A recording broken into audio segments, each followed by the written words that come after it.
So good morning guys. तो चलिए start करते हैं आज के यानी कि 24 जनवरी की इंपॉर्टेंट करंट अफेयर्स को।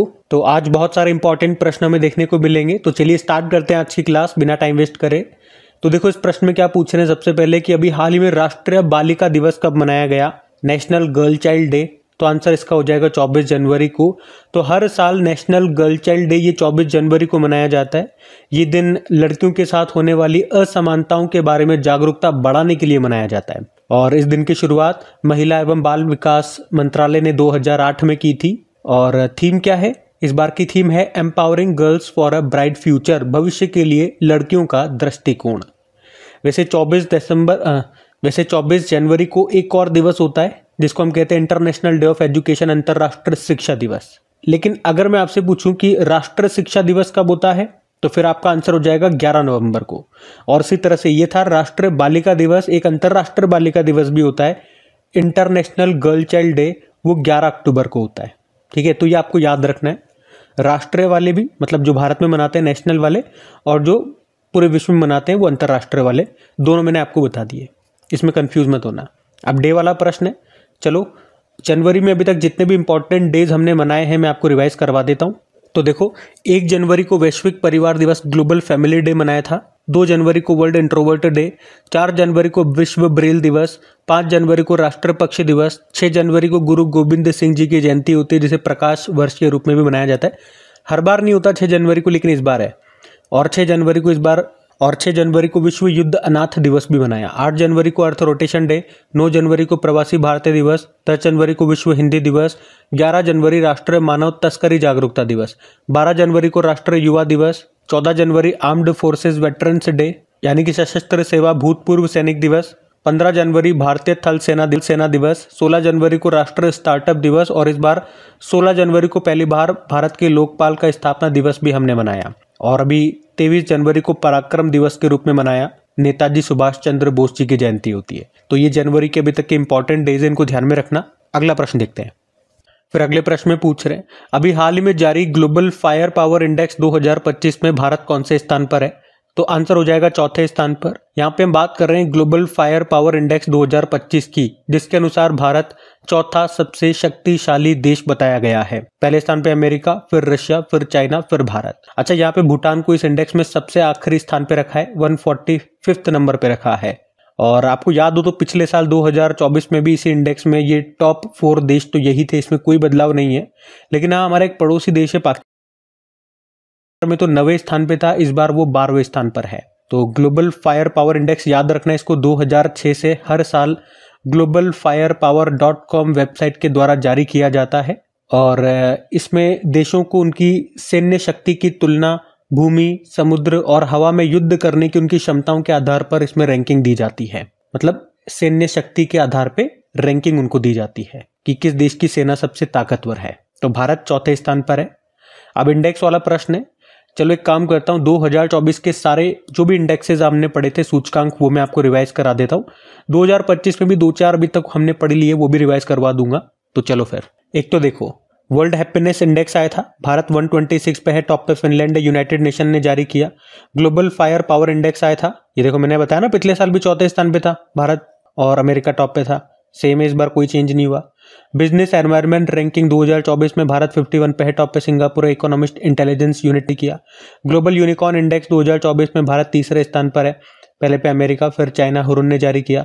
दुनिया का तीसरा सबसे बड़ा ई मार्केट प्लेस बन गया था गवर्नमेंट ई मार्केट प्लेस, पहले पे साउथ कोरिया का था। साइबर क्राइम इंडेक्स में भारत 10वें स्थान पे है, टॉप पे रशिया रहा। वर्ल्ड प्रेस फ्रीडम इंडेक्स में भारत 159 पे है, टॉप पे नॉर्वे है, रिपोर्टर्स विदाउट बॉर्डर ने जारी किया। Travel and tourism development index Bharat 39 पे है, टॉप पे अमेरिका है, वर्ल्ड इकोनॉमिक फोरम ने जारी किया। ग्लोबल सिटीज इंडेक्स, इसमें न्यूयॉर्क टॉप पे रहा, भारत में दिल्ली टॉप पे था जो इस लिस्ट में 350वें स्थान पे है। पर्यावरण प्रदर्शन सूचकांक में 176 पे भारत है, टॉप पे एस्टोनिया रहा। उसके अलावा ग्लोबल जेंडर गैप इंडेक्स में भारत 129 पे है, टॉप पे आइसलैंड है, वर्ल्ड इकोनॉमिक फोरम ने जारी किया। ग्लोबल पीस इंडेक्स में भारत 116वें स्थान पर है, टॉप पर आइसलैंड है, institute of economic and peace ने जारी किया। और ग्लोबल एनर्जी ट्रांजिशन इंडेक्स में भारत 63 पे है, टॉप पे स्वीडन है, वर्ल्ड इकोनॉमिक फोरम ने जारी किया। वर्ल्ड इन्वेस्टमेंट रिपोर्ट आई थी, इसमें भारत 15वें पे है, टॉप पे अमेरिका है, अंकिया। और सस्टेनेबल डेवलपमेंट रिपोर्ट में भारत 109वें स्थान पर है, टॉप पर फिनलैंड है। नीति आयोग के sustainable development goal India index में भारत का स्कोर 71 था और टॉप पे केरल और उत्तराखंड रहा। ग्लोबल लिवेबिलिटी इंडेक्स में टॉप पर ऑस्ट्रिया की कैपिटल वियना था, इकोनॉमिस्ट इंटेलिजेंस यूनिट ने जारी किया। प्राइम ग्लोबल सिटीज इंडेक्स में पहले पे मनीला, फिर मुंबई, फिर दिल्ली, नाइट फ्रैंक ने जारी किया। सकल पर्यावरण उत्पादन सूचकांक लॉन्च करने वाला पहला राज्य उत्तराखंड है। राज्य खाद्य सुरक्षा सूचकांक स्टेट फूड सिक्योरिटी इंडेक्स में टॉप पर केरल रहा था। उसके अलावा वैश्विक नवाचार सूचकांक में भारत 39 पे है, टॉप पे स्विट्जरलैंड है। वर्ल्ड टैलेंट इंडेक्स में भारत 58 पे है, टॉप पे स्विट्जरलैंड है। उसके अलावा एशिया पावर इंडेक्स रिपोर्ट 2024 में सबसे शक्तिशाली देशों की लिस्ट में भारत तीसरे स्थान पे था। इसमें टॉप पे अमेरिका, फिर चाइना, फिर इंडिया को रखा था। शहरी शासन सूचकांक अर्बन गवर्नेंस इंडेक्स में टॉप पर केरल रहा। विश्व का चौथा देश कौन सा बन गया जिसका विदेशी मुद्रा भंडार $700 बिलियन के पार चला गया? तो भारत है। पहले पे चाइना, फिर जापान, फिर स्विट्जरलैंड है। ग्लोबल हंगर इंडेक्स 2024 में भारत 105वें स्थान पे रहा। वर्ल्ड जीएनआई रैंकिंग 2024 में 150वें स्थान पे भारत था, टॉप पर बरमूडा था। और वर्ल्ड बैंक ने जारी किया जीएनआई मतलब ग्रॉस नेशनल इनकम। वैश्विक बहुआयामी गरीबी सूचकांक global multi dimensional poverty index के अनुसार अत्यंत गरीबों की संख्या के मामले में टॉप पर इंडिया रहा। यूनाइटेड नेशन डेवलपमेंट प्रोग्राम ने जारी किया। फिर बात करें आर्थिक स्वतंत्रता सूचकांक में भारत 84 पे है, टॉप पे हांगकांग है, फ्रेजर इंस्टीट्यूट ने जारी किया। रूल ऑफ लॉ इंडेक्स में भारत 79 पे, टॉप पे डेनमार्क रहा। First global nature conservation index में भारत 176 पे है, टॉप पे लग्जमबर्ग है। विश्व पेटेंट फाइलिंग के मामले में भारत 6 पे है, टॉप पे चाइना है। क्लाइमेट चेंज परफॉर्मेंस इंडेक्स 2025 में भारत 10वें पे है, टॉप पे डेनमार्क रहा। मतलब 1, 2, 3 में तो कोई नहीं है, चौथे पे डेनमार्क था। रेडनेस इंडेक्स 2024 भारत 49 पे, टॉप पे अमेरिका। यूरेशिया टाइम्स की द ग्रेट पावर्स ऑफ 2025 की सूची में भारत 5वें स्थान पे था, टॉप पर अमेरिका था। तो वो तो हमने 2024 के सारे इंपॉर्टेंट इंडेक्सेस रिवाइज कर लिए। एक बार 2025 में भी 2-4 आ गए, वो हम देख लेते हैं। जनवरी तो चल रहा है अभी, तो ये इतने ही मिलेंगे। क्या था? एक तो हमने पढ़ा था 2023 में वस्त्र और परिधान के निर्यात में भारत का विश्व में कौन सा स्थान रहा? 6ठा स्थान था, टॉप पे चाइना है। ग्लोबल एजिंग इंडेक्स 2025 में भारत 123 पे है, टॉप पे स्विट्जरलैंड है। इसको नेचर एजिंग मैगजीन ने जारी किया। टॉम का जो ट्रैफिक इंडेक्स आया, भारत का सबसे भीड़ भाड़ वाला शहर कोलकाता बताया, टॉप पर कोलंबिया का बेरेंक्विला था।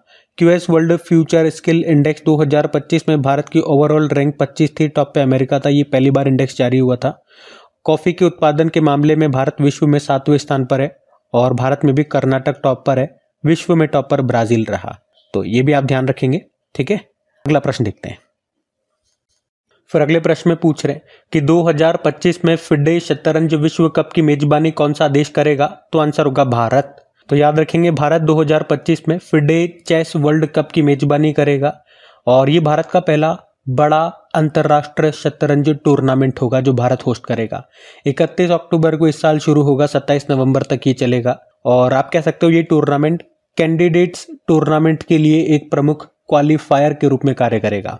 अच्छा, आपको याद होगा 2023 में जो फिडे शतरंज विश्व कप हुआ था उसमें भारतीय थे आर प्रज्ञान आनंद, उन्होंने सिल्वर जीता था।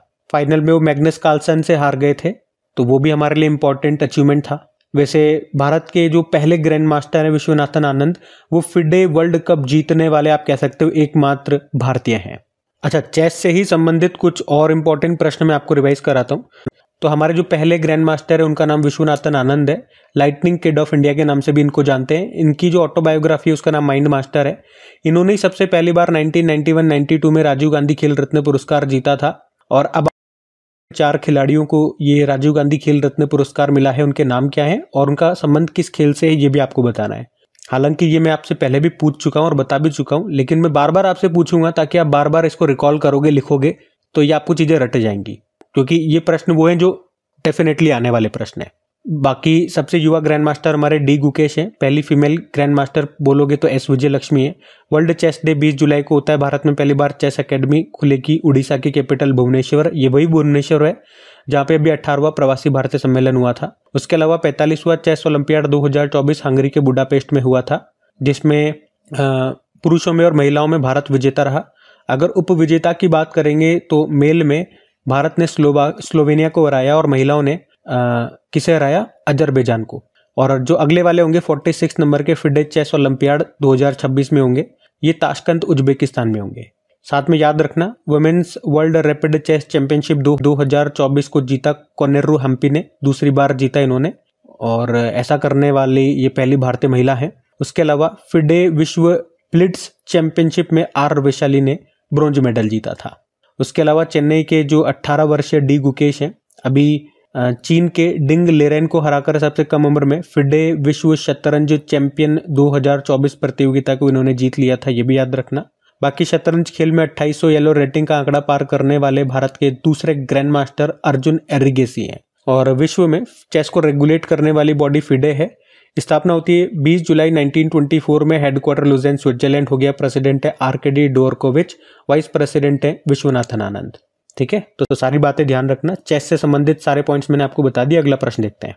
और हाँ, एक और बात, जिस तरह से डेली आप सेशन अगर देखते हैं हमारा, तो आपको पता है किस तरह से मैं आपको रिटर्न फॉर्मेट में चीजें देता हूँ।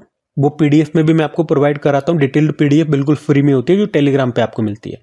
लेकिन आज आप नोटिस करोगे कि वो रिटर्न फॉर्मेट में जो मैं आपको देता हूँ वो मैं आपको नहीं दे पा रहा हूँ, सिर्फ बोल की चीजें बता रहा हूँ। उसका कारण है कि कल मुझे टाइम नहीं मिल पाया, मेरे पास टाइम की कमी थी, तो मैं आपकी पीपीटी वगैरह तैयार नहीं कर पाया। एक्चुअली में आप में से बहुत सारे स्टूडेंट्स जानते हैं, मेरा एक छोटा सा व्लॉग वाला चैनल मैंने ऐसे ही बना दिया था कि किसी न किसी तरह से आप लोगों से जुड़ूं, लेकिन मुझे टाइम नहीं मिल पाता तो उसमें वीडियो नहीं बना पाता।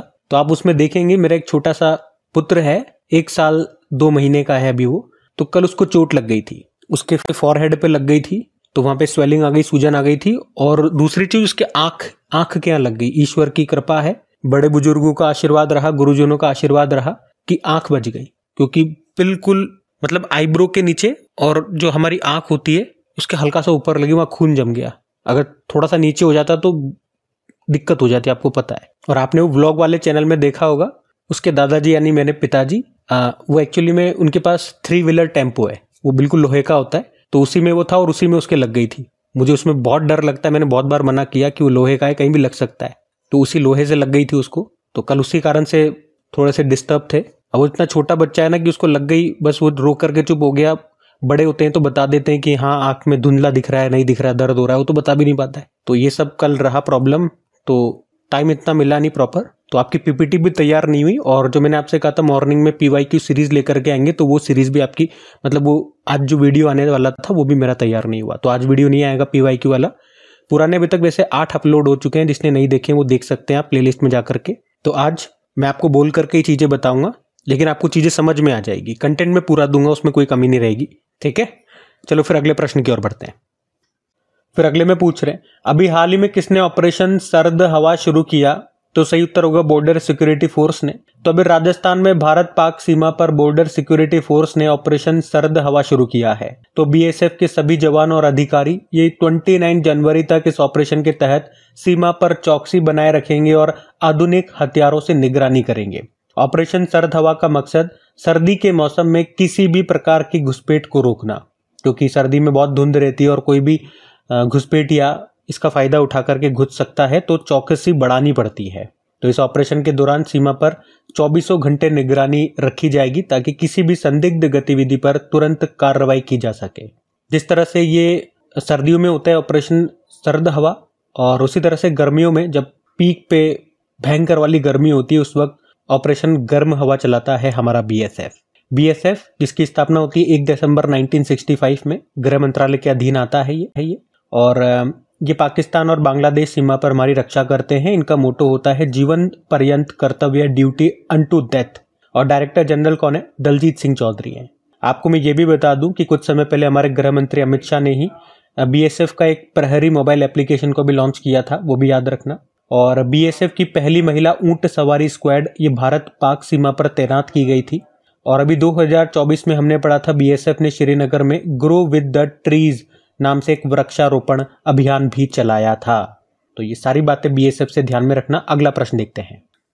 फिर अगले में पूछ रहे, सुभाष चंद्र बोस आपदा प्रबंधन पुरस्कार किसने जीता? तो आंसर होगा Indian national centre for ocean information. Hindi में बोलोगे तो भारतीय राष्ट्र महासागर सूचना सेवा केंद्र ने, जो है कहां पर? यह हैदराबाद में है। तो अभी हैदराबाद में स्थित भारतीय राष्ट्र महासागर सूचना सेवा केंद्र, इसको भी आपदा प्रबंधन में असाधारण योगदान देने के लिए अभी सुभाष चंद्र बोस आपदा प्रबंधन पुरस्कार 2025 से सम्मानित किया गया है। कल मैंने आपको पढ़ाया था पराक्रम दिवस सुभाष चंद्र बोस जी की जयंती पे होता है, तब मैंने आपको कहा था कि इसमें सुभाष चंद्र बोस आपदा प्रबंधन पुरस्कार दिए जाते हैं, जिसकी घोषणा आज की जाएगी यानी कि 23 जनवरी को। तो मैं आपको 24 जनवरी को बताऊंगा। तो ये वही प्रश्न है। तो इसमें 2 कैटेगरी में दिए जाते हैं, संस्थागत कैटेगरी में, संस्थागत श्रेणी में और व्यक्तिगत श्रेणी में। तो संस्थागत श्रेणी में किसे मिला है ये याद रखेंगे। इंग्लिश में बोलोगे तो Indian national centre for ocean information, Hindi में बोलोगे तो भारतीय राष्ट्र महासागर सूचना सेवा केंद्र, जो कि हैदराबाद में है। ये समुद्र से संबंधित खतरों के लिए प्रारंभिक चेतावनी देता है। और आपको बता दूं, इसने समुद्र में खोज और बचाव प्रयासों के लिए खोज और बचाव सहायता उपकरण, जिसका नाम है सरत, इसको भी डेवलप किया था। और इसी संस्थान को 2024 में समुद्री सेवा में भौगोलिक विश्व उत्कृष्टता पुरस्कार भी मिला। उससे पहले 2021 में इसे आपदा जोखिम उत्कृष्टता पुरस्कार भी मिल चुका है। और इस साल 2025 में हम इसे सुभाष चंद्र बोस आपदा प्रबंधन पुरस्कार दे रहे हैं संस्थागत श्रेणी में। इसमें पुरस्कार की राशि होती है 51 लाख रुपए मिले इसे।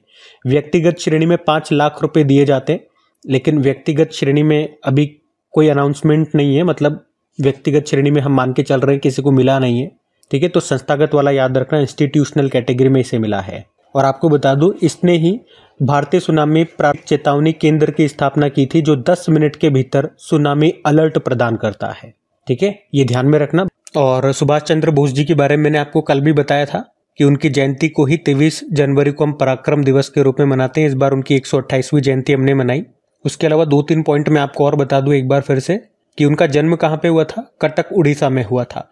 और 1938 में कांग्रेस के हरिपुर सेशन में वो कांग्रेस के प्रेसिडेंट बने थे। और 1943 में आज़ाद हिंद फौज के कमांडर इन चीफ बने थे। उन्होंने रानी झांसी रेजिमेंट भी बनाई थी, जिसमें सिर्फ महिलाएं थीं। और महात्मा गांधी जी ने उन्हें पैट्रियट्स ऑफ पैट्रियट्स यानी कि देशभक्तों में देशभक्त कहा था। तो ये भी 2-4 पॉइंट्स हैं, इनको भी ध्यान में रखना। अगला प्रश्न देखते हैं। फिर अगले में पूछ रहे छठा अंतर्राष्ट्रीय बाजरा महोत्सव ये कहाँ पर आयोजित किया जाएगा, तो आंसर हो जाएगा बेंगलुरु में। तो जैविक खेती और श्री अन्न यानी कि बाजरे की खेती को बढ़ावा देने के लिए कर्नाटक सरकार अभी ये के 25 जनवरी तक बेंगलुरु में छठा अंतर्राष्ट्रीय बाजरा महोत्सव का आयोजन कर रही है। बाजरे से याद आएगा, अंतर्राष्ट्रीय बाजरा वर्ष के रूप में मनाया गया था, इंटरनेशनल ईयर ऑफ मिलेट्स 2023 को। और बाजरे को नया नाम दिया श्री अन्न, ये भी आप ध्यान रखना। अच्छा, बेंगलुरु में हो रहा है ना, चलो बेंगलुरु से ही कुछ इंपॉर्टेंट प्रश्न मैं आपको और रिवाइज करवाता हूँ। अगर पूछे, बेंगलुरु में ही पहले डिजिटल जनसंख्या घड़ी लॉन्च की गई थी। और बेंगलुरु में बनेगी भारत की सबसे बड़ी सर्कुलर रेलवे, जिसकी लंबाई होगी 287 किलोमीटर। अभी सबसे लंबा सर्कुलर रेल मार्ग ये आपको चेन्नई में मिलेगा। वैसे भारत का पहला 3D प्रिंटेड पोस्ट ऑफिस आपको मिलेगा बेंगलुरु में। बेंगलुरु ये वर्ल्ड सिटीज कल्चर फोरम में शामिल होने वाला पहला भारतीय शहर बना था। देश का पहला आर्टिफिशियल इंटेलिजेंस और रोबोटिक्स टेक्नोलॉजी पार्क यानी कि आर्ट पार्क ये बेंगलुरु में लॉन्च हुआ। भारत का पहला digital water bank aquarium Bengaluru में लॉन्च हुआ।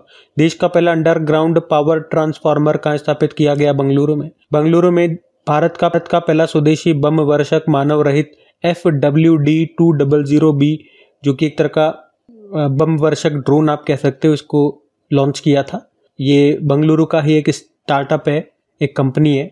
और दक्षिण भारत का पहला अंडरग्राउंड वातानुकूलित बाजार ये कहाँ पर खोला गया, बेंगलुरु में। साउथ एशिया का सबसे ऊंचा स्काई डेक बनेगा बेंगलुरु में, जिसकी ऊंचाई होगी 250 मीटर। 15वां एरो इंडिया 2025 जो कि एशिया का सबसे बड़ा द्विवार्षिक एयर शो और विमानन प्रदर्शनी है, ये अभी फरवरी में होगा बेंगलुरु में। किस भारतीय कंपनी ने फायरफ्लाई नाम से भारत का पहला निजी उपग्रह समूह लॉन्च किया, तो पिक्सेल। ये बेंगलुरु का एक प्राइवेट स्पेस स्टार्टअप है। तो बेंगलुरु इन सब कारण से न्यूज में बना हुआ है, ध्यान में रखना। अगला प्रश्न देखते हैं। फिर अगले में पूछ रहे हैं अभी भारत के पहले इलेक्ट्रिक एयर टैक्सी का अनावरण किया गया, उसका नाम बताइए, तो आंसर होगा 0। तो अभी भारत मोबिलिटी ग्लोबल एक्सपो 2025 को अभी मोदी जी ने लॉन्च किया था, दिल्ली में हमने पढ़ा भी था। तो उसी में भारत की पहली इलेक्ट्रिक एयर टैक्सी को लॉन्च किया गया, जिसका नाम 0 है। ये भारत की पहली एयर टैक्सी होगी जिसे 2028 तक बेंगलुरु में लॉन्च कर दिया जाएगा। ये वर्टिकल यानी कि लंबवत टेक ऑफ और लैंडिंग कर पाएगी, मतलब ऊपर से उड़ के आएगी, नीचे आ जाएगी, और वापस उड़ना होगा तो सीधी ऊपर चली जाएगी। ऐसे रनवे पर दौड़ने की जरूरत नहीं होगी इसे उड़ने के लिए। अच्छा, इसको बनाया किसने? बेंगलुरु का एक एरोस्पेस स्टार्टअप है सरला एविएशन। इसकी रेंज बताई जा रही है 20 से किलोमीटर ये चल पाएगी एक बार में। कैपेसिटी होगी 680 किलोग्राम तक ये वजन उठा पाएगी। एक बार में 6 यात्री इसमें बैठ सकेंगे। मैक्सिमम स्पीड 250 किलोमीटर प्रति घंटे की बताई जा रही है। और इसको लॉन्च करने का उद्देश्य बताया इन्होंने कि भारतीय शहर में बहुत भीड़ भाड़ हो गई है, तो भारतीय शहरों में यातायात की भीड़ को और प्रदूषण को कम करना मुख्य उद्देश्य रहेगा। आपको याद होगा इसी तरह से हमने पढ़ा था पिछले साल जब दुबई में वर्ल्ड गवर्नमेंट समिट 2024 का आयोजन हुआ था। वहां पे दुनिया की पहली एयर टैक्सी शुरू की थी। अब देखो, ये भारत की पहली है ना, तो इसी तरह से भारत में कुछ और चीजें जो पहली बार हुई मैं आपको रिवाइज कराता हूँ। और ये सारे प्रश्न 2025 वाले लिए मैंने, अभी लेटेस्ट वाले। देखो क्या है, वन पारिस्थितिकी तंत्र को हरित सकल घरेलू उत्पाद से जोड़ने वाला पहला भारतीय राज्य छत्तीसगढ़ है। यहाँ पे हिंदी में शीट है, इसके पीछे मैंने अंग्रेजी में शीट डाल रखी है, तो वो आपको पीडीएफ में मिल जाएगी, लेकिन मैं रीड तो हिंदी में ही करूंगा तो आपको हिंदी दिखेगा, है ना। उसके अलावा देश की पहली तटीय और जल पक्षी जनगणना ये हुई थी गुजरात में। घरेलू मार्गों पर इन फ्लाइट वाईफाई इंटरनेट सेवाएं प्रदान करने वाली पहली भारतीय एयरलाइन एयर इंडिया है। पूर्वी भारत की पहली खगोलीय वेधशाला का उद्घाटन पश्चिम बंगाल में किया गया, और ये पूर्वी भारत की पहली और देश की छठी है। इस वेधशाला का नाम प्रसिद्ध वैज्ञानिक सत्येंद्र नाथ बोस के नाम पर रखा गया था। और अभी मोदी जी ने एशिया के दूसरे सबसे बड़े इस्कॉन मंदिर का उद्घाटन किया था नवी मुंबई में। भारत का पहला आयुर्वेदिक चिकित्सा उपकरण कौन सा बन गया? नाड़ी तरंगिनी, जिसका निर्माण किया अत्रेया इनोवेशन कंपनी पुणे ने। भारत का पहला जैविक मछली क्लस्टर ये लॉन्च हुआ सिक्किम में। इंडीचिप सेमीकंडक्टर लिमिटेड ये भारत की पहली निजी सेमीकंडक्टर विनिर्माण सुविधा शुरू करेगी आंध्र प्रदेश में। और पहला भी ओलंपिक अनुसंधान सम्मेलन 2025 होगा गुजरात के गांधीनगर में। तो ध्यान रखना, ये भी। अगला प्रश्न देखते हैं।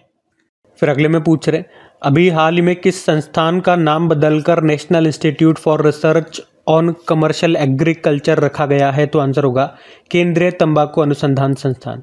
तो अभी Indian council of agricultural research ने सेंट्रल टोबैको रिसर्च इंस्टीट्यूट का नाम बदलकर national institute for research on commercial agriculture कर दिया है। इस बदलाव का उद्देश्य क्या है? तो एग्रीकल्चरल रिसर्च के दायरे को बढ़ाना, जिसमें अब हल्दी, मिर्च, अरंडी यानी कि कैस्टर और अश्वगंधा जैसे कमर्शियल क्रॉप्स भी शामिल होंगे। साथ ही तंबाकू पर पहले से जारी अनुसंधान भी जारी रहेगा।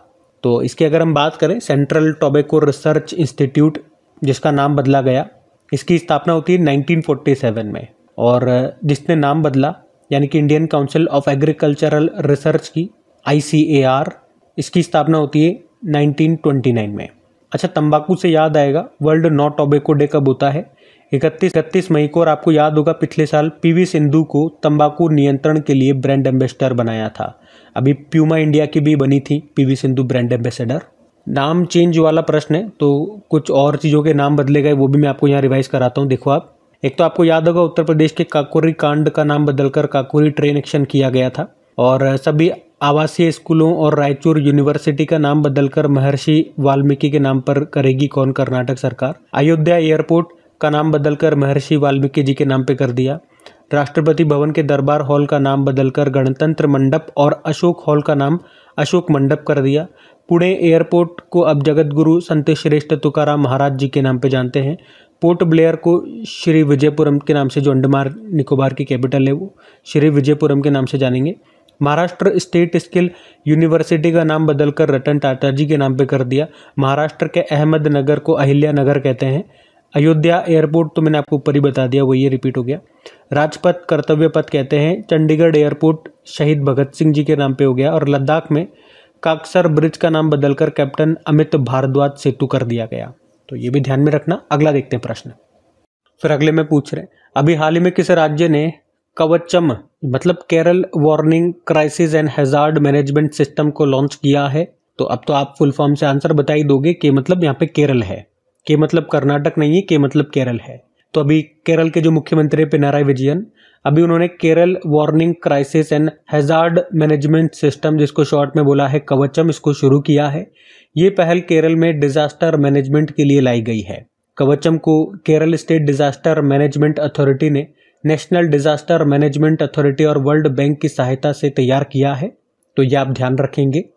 अच्छा, कवचम से आपको कवच याद आ रहा होगा। कवच कवच याद आया क्या? कवच जिसे भारतीय रेलवे ने लॉन्च किया था। आपको बता दूं, इस पे एक बार एग्जाम में प्रश्न आया था कि ये जो कवच है ना, जिसे भारतीय रेलवे ने शुरू किया है, ये है क्या? तो याद रखना, स्वचालित ट्रेन सुरक्षा प्रणाली, ऑटोमेटिक ट्रेन प्रोटेक्शन सिस्टम है, जिसमें क्या होता है, एक ही पटरी पे अगर आमने सामने ट्रेन आ जाए रुक जाएगी। अब देखो, बात केरल की है तो ये रहा मैप में केरल। कैपिटल तिरुवनंतपुरम हो गई, मुख्यमंत्री पिनाराई विजयन हो गए, गवर्नर है राजेंद्र विश्वनाथ अर्लेकर। राज्य के पशु हाथी हो गया, पक्षी है ग्रेट हॉर्नबिल, पुष्प है कोनिकोना, वृक्ष है नारियल का, फल है कटहल, मछली है ग्रीन क्रोमाइट। यहीं पे आपको साइलेंट वैली नेशनल पार्क मिलेगा, Periyar national park, Eravikulam national park, Anamudi Shola national park. और इडुक्की डैम पेरियार नदी पर है।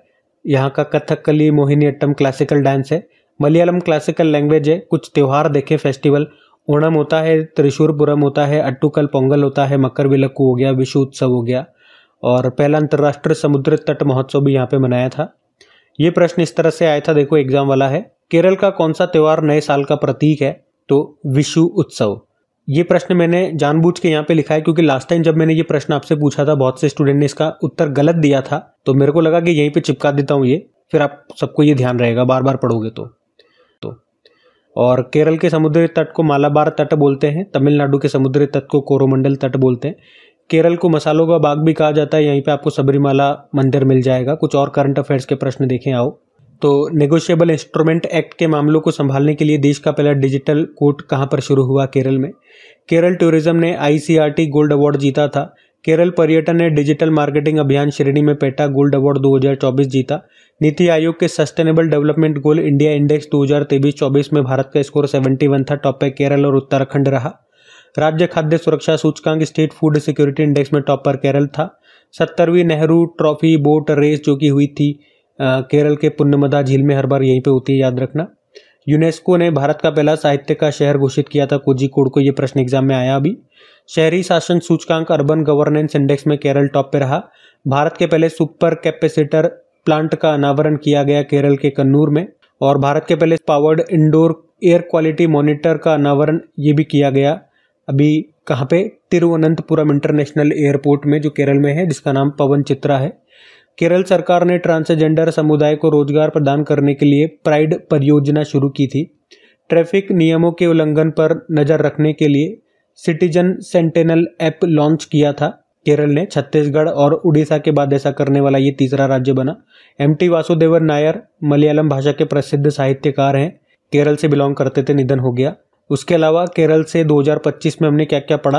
तो अभी 78 नंबर की संतोष ट्रॉफी 2024-25 का एडिशन था, पश्चिम बंगाल ने जीता, केरल हार गया उसमें, केरल उपविजेता रहा। केंद्र सरकार ने केरल के वायनाड में हुए भूस्खलन त्रासदी को गंभीर प्राकृतिक आपदा घोषित किया था। पश्चिमी घाट की सबसे ऊंची चोटी अन्नामुडी है, जो आपको केरल में मिलेगी।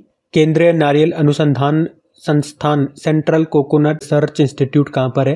ये भी केरल में है। ये प्रश्न एग्जाम में आया था, ध्यान रखना। तो सारे पॉइंट्स बताए मैंने आपको, रिवाइज कराए, ध्यान रखना। अगला प्रश्न देखते हैं। फिर अगले में पूछ रहे हैं, अभी हाल ही में वर्ल्ड जंपिंग चैलेंज में कौन भारतीय घुड़सवार दूसरे स्थान पर रहे? तो आंसर होगा जय सबरवाल। तो भारत के युवा घुड़सवार हैं जय सिंह सबरवाल। इन्होंने वर्ल्ड जंपिंग चैलेंज की B कैटेगरी में दूसरा स्थान प्राप्त किया, दूसरे स्थान पर रहे। तो पहले स्थान पे कौन है? रशिया की एलाविटा कस्टेलिक पहले पे है, तीसरे पे इक्वेडोर के जुआन फ्रांसिस्को और दूसरे पे भारतीय जय सबरवाल हैं। ये मुंबई के रहने वाले हैं। अच्छा, ये ऑप्शन में दिव्य कीर्ति सिंह नाम आपको दिख रहा है, ये इंपॉर्टेंट नाम है, महिला घुड़सवार है, आप जानते होंगे। इनका नाम याद जरूर रखना क्योंकि पूछा जा सकता है दिव्य कीर्ति सिंह का संबंध किससे है? घुड़सवारी से। अभी 2024 में इनका नाम न्यूज में था क्योंकि अर्जुन अवार्ड मिला था और अर्जुन अवार्ड पाने वाली वो पहली भारतीय महिला घुड़सवार बनी थी। ठीक है, इसलिए भी नाम इंपॉर्टेंट है। तो गाइज, ये थे आज की आपकी करंट अफेयर्स की क्लास। कमेंट करके जरूर बताइएगा सेशन आपको कैसा लगा। अच्छा लगा तो प्लीज वीडियोस को सपोर्ट जरूर कीजिएगा, एक बार अपने दोस्तों के साथ में स्टडी ग्रुप में शेयर करके। लाइक नहीं करा तो वीडियो को लाइक कर देना। चलो भी कल के करंट अफेयर्स का मैं आपको क्विक रिवीजन करा दूं, फिर हम सेशन एंड करते हैं। तो पहला प्रश्न पूछा था, अभी हाल में किस राज्य सरकार ने दीनदयाल उपाध्याय भूमिहीन कृषि मजदूर कल्याण योजना शुरू की? तो छत्तीसगढ़ ने। और कौन सा देश ब्रिक्स समूह का नवा पार्टनर स्टेट बना? भागीदार देश नाइजीरिया। पराक्रम दिवस मनाया 23 जनवरी को। और पहला ओलंपिक अनुसंधान सम्मेलन का आयोजन कहाँ पर किया जाएगा? गुजरात में। अभी बेटी बचाओ बेटी पढ़ाओ योजना कब शुरू हुई थी पूछा जा रहा है, 2015 में, 10 साल हो गए इसको। जल जीवन मिशन में सौर ऊर्जा के इनोवेटिव यूज के लिए अभी किस राज्य को प्रधानमंत्री पुरस्कार मिला? उत्तर प्रदेश। और दुनिया की सबसे लंबी सुरंग बनाई अभी चाइना ने। और हाल ही में जारी डेटा के अनुसार कॉफी उत्पादन के मामले में भारत विश्व में 7वें स्थान पर है। उसके अलावा वर्ष 2025 के लिए भारतीय कंपनी सचिव संस्थान के नए अध्यक्ष बन गए धनंजय शुक्ला। विश्व बैंक की ग्लोबल इकोनॉमिक प्रोस्पेक्ट्स रिपोर्ट में वित्त वर्ष 2025-26 के लिए भारत की अनुमानित वृद्धि दर बताई गई 6.7%। चलो कल का भी होमवर्क प्रश्न देखते हैं और सेशन एंड करते हैं। तो कल आपसे पूछा था मानव अंतरिक्ष उड़ान का अंतर्राष्ट्रीय दिवस ये कब मनाया जाता है? तो सही उत्तर होगा 12 अप्रैल को। आप सभी ने प्रश्न का बिल्कुल सही उत्तर दिया। अब ये रहा आज का आपका होमवर्क प्रश्न।